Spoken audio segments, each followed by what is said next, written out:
gotta keep it real, you know? Well, it is a story in itself to tell that even your own MPL, your own region, thinks this way. It's time to prove them wrong. Let's start with the draft. It's RSG on the play, and Occupy Thrones answering back. Nothing here out of the ordinary. There's the joy and there's the glue. Public enemy number one.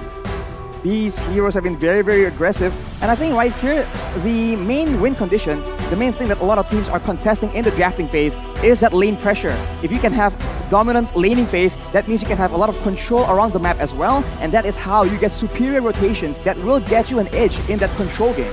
Yeah, right now looking at the bans, I kind of feel like because of yesterday, Glue might be perma banned because of how oppressing it is. Even if you have a counter for it, it really doesn't matter. So True. Glue has been banned.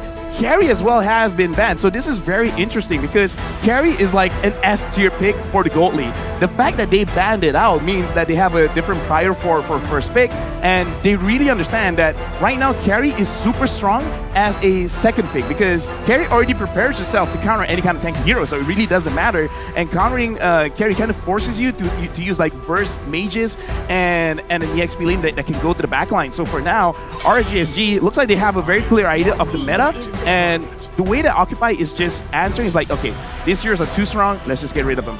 Well, they go for the Kaja as well here. A lot of wave clear, and of course, a lot of pick-off potential if they want to try and take advantage of RSG and that vulnerable early game we've been talking about. So for RSG, we have to wonder, are they going to try and get something that provides a lot of protection, a lot of safety to ensure that the early game can be mitigated? I can't put myself in Coach Sander Luca's mind just yet, but I think I know what Coach Mundo's thinking. By banning up the glue and the Kaja, you're open to split the map because the opponent's team fights are not as strong. Neither are yours. And I think that's very, very in character when it comes to Maro and to a Fury's playstyle. A lot are going to hedge on that main artery in mid. Because again, you can't extend the game if your mid gets pummeled. Looking at this, I kind of feel like for both teams, whatever their first pick is going to be, it will really set up the tempo for the game. Because right now, RSG, they have the first pick, and I like that you pointed out because Glue and Kaja has been banned.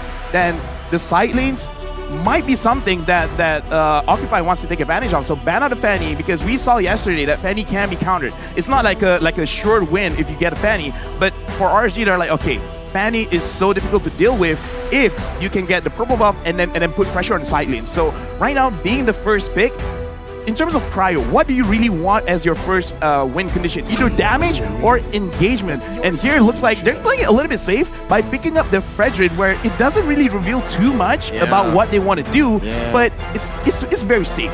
It's so safe that you can put it in the XP lane, you can put it in the jungle. Hell, you can roam with it if you want to, but answer back, Beatrix putting it in the hands of Gado, so their gold lane is safe. Ooh. And they go ahead. Maro, take the show. This is a very conventional way to approach a match. But now, going to try and go for those engages, those pickoffs, those Wave the Dragon plays with a Fredrin in the mix. It's going to be very difficult, and I think crowd control is a big factor here for both these teams. It can be used by RSG to stave off that aggression, and of course for Occupy Thrones, with enough crowd control, they can make sure that despite RSG's best efforts, they won't be able to escape from the engages. Something tells me Valentina is off the order, right? It's so safe. Like, I have the Way of the Dragon, should be enough for me. I got to talk about numbers, man, because Chill and Beatrix have been used a few times yesterday, but 0% win rate. Because for now, it looks like whoever is playing the Beatrix, they really favor the Bennett, the bombs that she puts out, and the damage doesn't seem to be enough. And it looks like they're going for an Eve as well as a Lolita. This kind of shows what they're trying to do. I see AoE crowd control, I see AoE damage, and for the side of Occupy, they have someone to lock it down. So if Eve is not careful, she might get kicked into the team fight. And honestly, I think that... Oh, that high! All right! That's the kind of jungler Leo is. Very rarely will you see Leo play a carry really, Leo? jungle. Yeah. Oh. Leo, like... Oh, now I know. Thrones, yeah. A lot of their games hedge on the fact that Leo, Maro, and Fury need to help Gado get to the late game. So this is completely in character, unless they've learned something in the past week. Something new. This is the big concern, though. We've seen that movement speed and slows having a huge weapon. If you can't get to your enemies, then you can't even begin to engage. With a Yip in the picture, especially with such a vulnerable marksman in that Beatrix, there's a possibility that RSG will be able to zone him completely in any of the mid to late game fights. Yeah, these two alone, the Fredrin and the Lolita, it's gonna be hard for Gado to do anything. I would say this kind of already shapes out their draft, because I'm looking at RSG and it looks like what they want to do is they want to control the river side, because a lot of team fights is going to happen there during the turtle fight, during the lord fight. They want to make sure that any kind of river fights they can win, because Eve has the perfect range for the fights in river, same as Lolita. And when you compare that to what Occupy is trying to do, it looks like they're kind of setting up for a very, very high damage dealer like a Beatrix, and then everyone else just protect the Beatrix. So it's kind of like a hyper composition where you put all your eggs in one basket. So looking at this, clear win condition, fight in the river or fight as a team. Very easy to execute. And for the side of Occupy, protect the Beatrix and whoever their mid laner their mid laner is going to be. And then just try to win off of that. And it becomes like, who can execute better? It's either the Farsa or the Valentina. That's what the mid lane is looking like for Occupy Thrones, or a Lilia. A Kadira, perhaps. The Lilia looks a little better now, given that there's a Lolita on RSG. That is true. I mean, for RSG right now, they still have yet to secure a gold laner, and they will require some serious DPS if they want to bank everything on the counter engage. Because for the side of Occupy Thrones, they have a lot of crowd control. They can cancel out that Numeron Blast as well. So RSG needs to position very, very carefully if they want to find success. Yeah, there's a solid 2 picks for CC. So they can scramble. Again, they have the way to buy time. But the question is that going to be enough? Because they just need one more. A marksman. Marksman for RSG and they're set. Actually, looking at RSG, it would be kind of nice for me personally if they just pick up the Valentina. Wait, it's not Van, right? Yeah, pick up the Valentina still as a jungler, because now you got Akai's ult, you got Joe's ult. That's it, worth it. Yeah, it's just take the Akai, right? Like it's really good right now. And the Xavier has been picked up, and for RSG, they don't have a clear way to dive in the backlines. Yeah, but what if they pick up like a Leomord jungle? They still can, and that would allow them to have a comeback in the late game, because I gotta say, Occupy Thrones, very late game centric right now. Unless they snowball so good that they give all of the objectives over to Leo, and then Gado and Fury just have a fine time just going ahead and taking their lanes, mid and gold. My concern right now is with the Savior pick, that's a lot of crowd control, kind of. It's a lot of poke damage. But will he get in range to actually do that? Can he even catch up if the members of RSG try and just negate that presence and just move away from the team fight? About 6 months ago, we tested this in beautiful Kuala Lumpur. Oh, yes. The Bulwark actually blocks a lot of what Saber's dropping. So that's a nice interaction. I'm not sure how Occupy is looking to deal with that. But here's the jungler. They have revealed it. Unless it's a switcheroo. We're looking at Fredrin jungle or Martis jungle from RSG. I would prefer Martis in this situation, because you can basically avoid the crowd control coming in from Occupied Thrones and really put pressure on the Xavier, because I kind of feel like Xavier can do a lot if space is provided. So their draft is really following what they want to do. They got a Cho, they got the Akai, so if anyone wants to engage, good luck. We have a lot of ways to heal for our damage dealers. But I kind of feel like, oh, there we go. You call that the Kadita, so again, like I said, what I'm looking at right now, Occupied Thrones control the map. This is in their keys to victory. Control the map, control the bushes, make sure that no one touches your damage dealers, win the game, profit. I now eat my words. They have evolved. They have changed. This game can end at about 17, 18 if they do it right. Yes, there is a lot of demand of gold and the XP in the Beatrix and the Savior, but with the Kadita in the hands of Maro, this could just go under. That is just another factor for RSG to consider, and with the wave clear on the side of Occupy Thrones and the crowd control, they can actually look to have a very dynamic, a very aggressive early game, and you have to wonder, will that aggression be taken into the jungle? Likely so, because again, between the Akai and the Martis, Lafel, I'm not sure if this is what you're referring to, but it's usually still the Akai's call. That ult overrides whatever Martis is doing.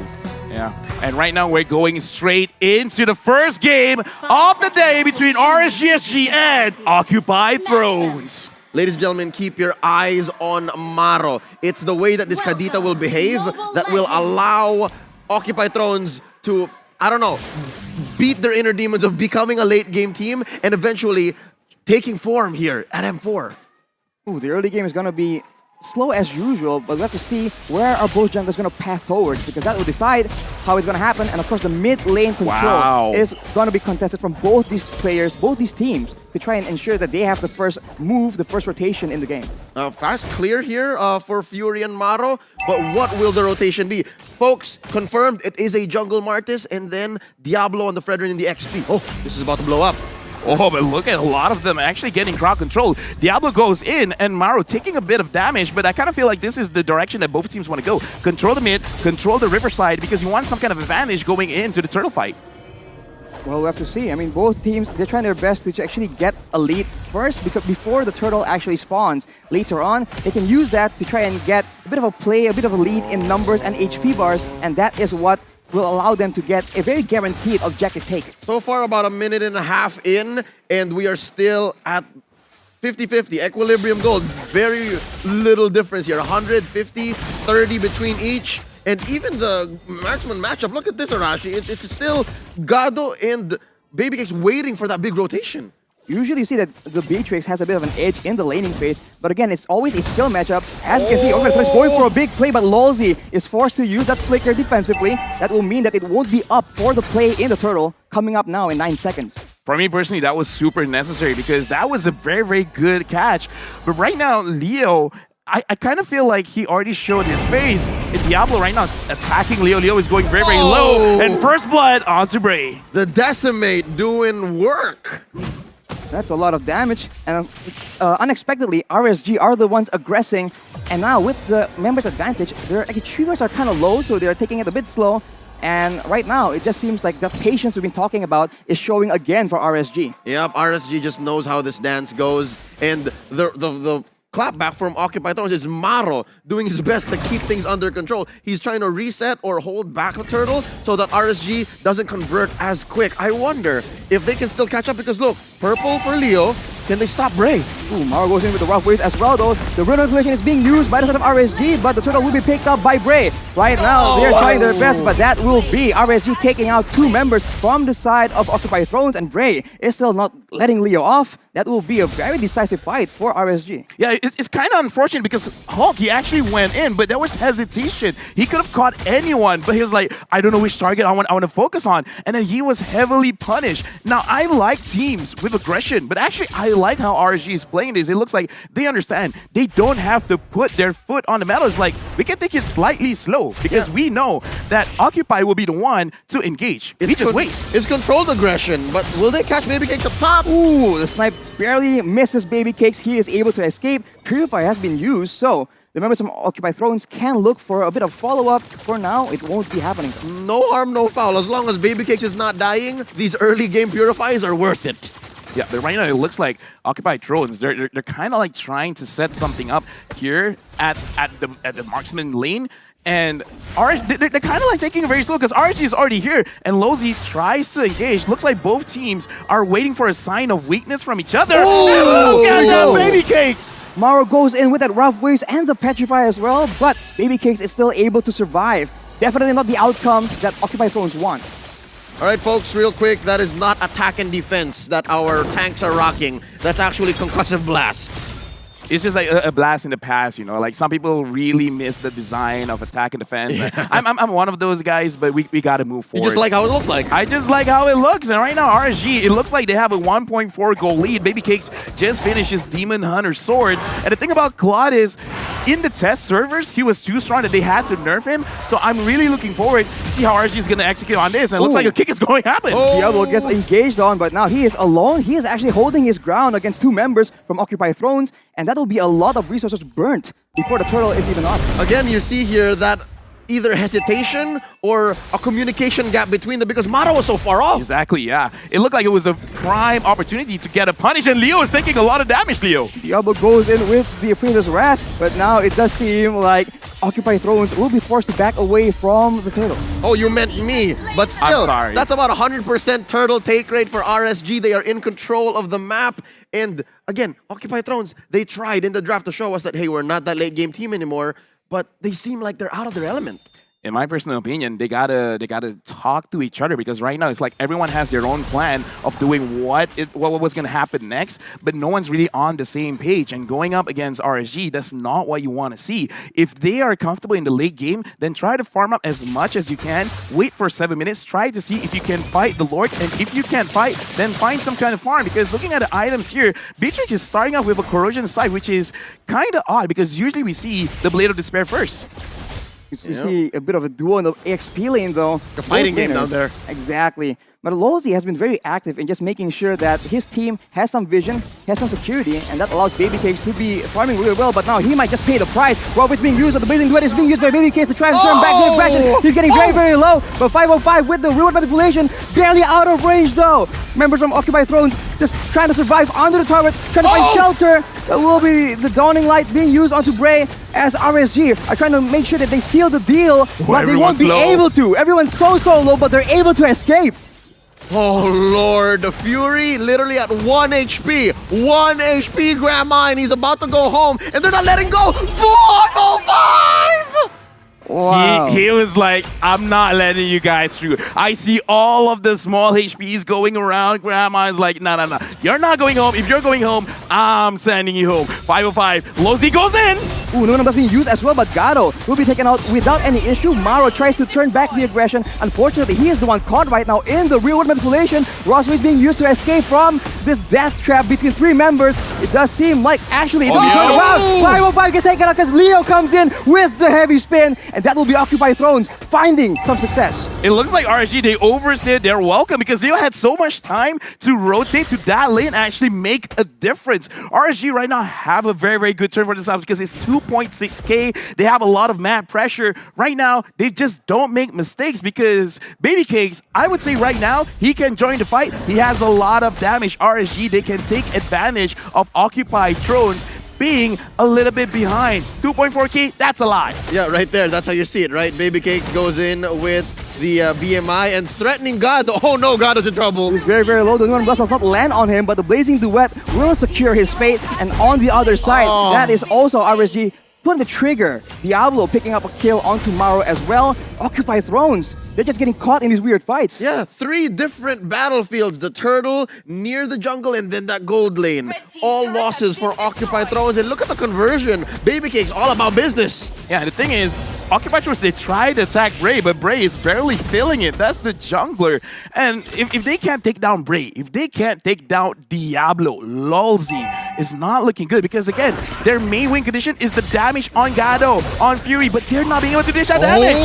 Probably is being contested, and Bray will be picking it up, but actually Maro won't be able to deal enough damage. Diablo just taking in everything in the front. Heavy spin being used to take him back all the way to the back. Occupy Thrones finally secure a kill, but that is so much time. Straight up, they changed Diablo's zip code, bro. From Singapore to Jakarta. You see how far he went?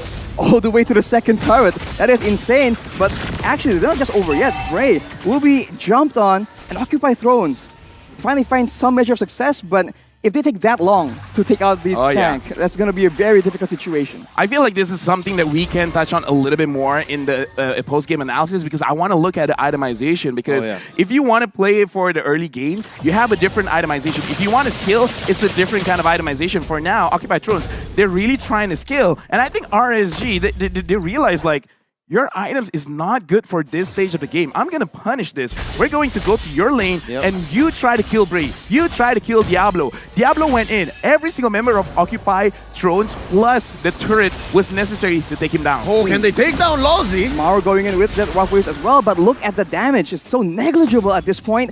And just like that, the aggression has been stopped. I'm waiting on Fury. There's a lot of promise in the way Fury's throwing those beams. I think there's something here. I kind of feel like right now it's just the difference of gold because right now it's 4,000 gold and 4,000 gold roughly translates to like 1.5 items. So if he's 1.5 item behind, it's not looking good. At this point, they got to wait till level 15 with like 3 core items and then they can really dish out the damage because right now, if they try to fight this Lord, I think there is a possibility of getting a wipeout. For sure, if they engage poorly here, the big AoE composition will be dangerous, but Breath of the Ocean being used, it only lands on Diablo, not the intended target, and Leo now will be the one caught out. Lumen of Dust does not land though, unfortunately for Lolzy, as in the back line, Hulk actually jumps in and tries to deal with 3 members at the same time, but it's just so sporadic all over the place, as Marrow is so far the only casualty, and RSG will be able to take the Lord, but at the cost of 505. Gado though, only alone, trying to make the best of the situation. He is taken out though. There's a lot of good concepts that OT, Occupy Thrones, are putting on the table, but it looks like they just can't find the timing and the execution to make it all work together. Well, right now, at 10 minutes, Fury77 just finished his Lightning Truncheon. And all of you mages, you guys realize when you have the Clock of Destiny and the Lightning Truncheon, that's a big damage spike. But this is 10 minutes, so that's why during the Lord fight, they tried, but it looked like it wasn't enough. Both those items got buffed recently. Oh, yeah. Exactly. So but you know, it's like bad just now, but it's getting better now. Yep. It's getting much better, so because that's the only advantage they have right now. That range, the snipe and the Dawning Light as well, that is what they can use to try and get an advantage before the fight begins, unless RSG are the ones engaging and going aggressively to the front. Yeah, it's come to the point where RSG are so confident that they're starting to take jungle. They're gonna choke out Leo, choke out Gado. Oh, that's a Breath of the Ocean, but the Roughest will come out. That is Maro taken out. What a disaster. Now at a 4-5 situation, they have to defend against the Lord. And this is base Lord, right? Number 1 Lord, they got it, what, about a minute and a half ago? I'm expecting at least 1 inhibitor. Ooh, Leo already pushing forward, trying to zone away, try and buy some time for the rest of the members to try and clear. It won't be enough though, the tower gets taken out, and just like that, RSG, they know their limits, they exert patience yet again, and it's as calculated as planned for them. Honestly, with just an Elemental Lord, you already knocked down one of the inhibitors. That is actually quite a big deal. Yeah. RG right now, 8,000 gold ahead, and Baby Cakes just finished his Wind of Nature, making it so that he can actually take some kind of engages from Gado as well as Hulk. And survive. I think it's a lot to say that, yeah, base Lord, and then you get an inhibitor. They actually also pop the shields on mid and bot. Oh my, I didn't even realize that. So the next waves that come in are threats to Occupy Thrones. That's a dangerous situation for sure, and now they have no control in their jungle, because Diablo, he can do whatever he wants. He is somewhat untouchable in the front because Gado, he went for the corrosion scythe. It's not exactly the ideal item, but Hulk now is the one being jumped on. Yeah, Sigma male Singaporean mindset. Yeah. I just go around, this is it. Yeah, looking at advance just now, they're excited because, yeah, RSG is looking very, very good. Whereas Occupy Thrones, this is starting to get towards their comfort zone because, like you said, they could do something at 17, 18 minutes. It's reaching there. Once it happens, there is a possibility of getting this game back in their own wave. But right now, we have to be glass half full kind of people. Because the early game into the mid game, 10-4, 8K ahead, are not ideal for this lineup. And you think about it, Occupy Thrones have a Kadita as well, and if the Kadita isn't doing well, that threat is just so far diminished. No one from RSG is that scared of this Kadita pickup potential. Yeah, in simple terms, the CC isn't matching the amount of damage that's being dealt. So they have to reconcile that. So right now, RG, with a very, very good advantage, they really should force out this Lord. If Occupy wants to fight for it, great, amazing. Because especially with the Wind of Nature, he could just go in, try to catch Gado as well as Fury77, because once they're gone, they legit don't have the care. They can force it out. And it looks like Occupy Thrones, they understand this. They let this go, and only Gado is down in the bottom side of the map trying to get any kind of farm that he can. That was their first turret, by the way. That's the first for everything, you know, so that's, yeah, meaningful, yeah. It's a 14-minute turret, so Occupy Thrones not having a good time, and RSG, they are not showing any chances of allowing them an easier game, but Ray here goes for a bit of a play. Unfortunately, Hulk is just denied at every single turn. All right, Lafel, you were looking for the items. Yeah, I'm looking at the items, and I want to talk a lot about Beatrix after the game, because even though the new patch has happened, Corrosion Scythe, big buff, Golden Staff, big buff as well, but Beatrix base, the way that she works is basically every single attack, any weapon scales with her total physical attack. Yep. And unfortunately, the build she builds right now doesn't have a lot of physical attacks, so the damage is less. Oh! Leo in the front alone with the heavy spin, actually able to escape, but look at there. Baby Cakes going in the back line, zoning everyone away from the Lord, from the turrets as well. just like that, with one single ultimate, Occupy Thrones are pushed back away, but RSG are not done just yet. But the Way of the Dragon is being used. That might be the first pick-off. That is a shutdown picked up by Marrow. Golden Staff picked up by Gado in the midst of that fight. All right, you know what? Glass half full moment. Yeah. That was a good defense by Occupy Thrones. They baited out those ults from RSG. Hey, sometimes we gotta trust our own instincts, man. Like, it could happen because, again, World Championship right now, because now Occupy Thrones, they're starting to scale up. Although, I gotta be critical in saying it was more of RSG kind of overcommitting rather than Occupy Thrones really catching their mistakes. Yeah, are they looking for a concealed play? What is this? Ooh, Hawk just comes in and says hi to Hello. Lolzy here. Hi. Oh, Baby Case interrupts it. The stun is being used as well. Hawk gets chunked very low. RSG with no pleasantries in the Land of Dawn. Lolzy said hi, and Baby K is like, high five. To your face. To your face. With guns. With a chair. And my friend Dexter. Well, that was a shutdown picked up by Occupy Thrones earlier, so this might be just the breath of fresh air they need to try and mount a comeback. It helps Fury and Gado catch up. I guess that's what explains them for being in at least the upper half of the player gold stats. Yeah, right now, like, a lot of things that I'm watching here, like just now, Gado is like number 5 in terms of the amount of gold that he is able to collect, which is not what you want to see from your gold laner. You want to see at least like top 3, right? Yeah. And then look at this. Even the damage dealt. Fury's doing good. Fury's doing good. So now he's scaling up. Now it's looking like, okay, there's hope. There is hope. The hope of Mena. That's Fury. Oh, but Bray though, no hope available. 1v4 in the jungle of Occupy Thrones. And now RSG try and trade back. Leo though is still alive. And the Breath of the Ocean being used. 2 people getting knocked up. But now it's just sporadic. Diablo is still alive in the front lane. 505 with the root manipulation, trying to just trade back that damage. And Gado will fall as a result. Baby Case chasing something else. But that is a 1-for-1 after such a long turn. That is a jungle for the gold lane though. Okay, so RSG, now they got to slow down because they've made some mistakes there. Yep. Baby Cakes, honestly, was playing very, very well. He kited a lot of the damage coming in from Occupy, but Break coming in alone, like, maybe that's not the best idea you want to do, especially in the late game, because you got to put into consideration that once you get to the late game, it takes more time for you to respond back into the Land of Dawn. Looking at the replay right here, I want everyone to look where Baby Cakes, he tried to dish out the damage with his ult, but instantly got knocked up. Hawk, in my opinion, he shouldn't be that far ahead alone, because even if he does get in range, he's able to get the Way of the Dragon. It doesn't put them in a position where they can really take anything. They're going again. They're still going, and Maro now is the one trying to initiate the play Breath of the Ocean, but the rough waves won't be enough. Wolsey is still barely alive, 1 HP, and Leo will be the victim, and Occupy Thrones, they lose one for nothing. And that's clean. Again, RSG, they got the last 2 major plays and major blunders that they had, and they made up for it. Redemption almost instantly. Yeah, right now, looking at the lore, this is a Luminous lore, so it's going to hit a little bit harder coming up in the top side of the map. So RSG, they got to manage their waves very, very well. They got to make sure all 3 lanes are crashing at the same time. Right now, it kind of looks like they're a little bit behind because Lord is already pushing, so they got to push it a little bit for the bottom side of the map. Yep, got to rush it. And just to say, they could have done better if they waited like maybe 10, 15 more seconds. This would have been an evolved Lord with the static just going around, makes an easier wipe. And look, Gado's gonna defend.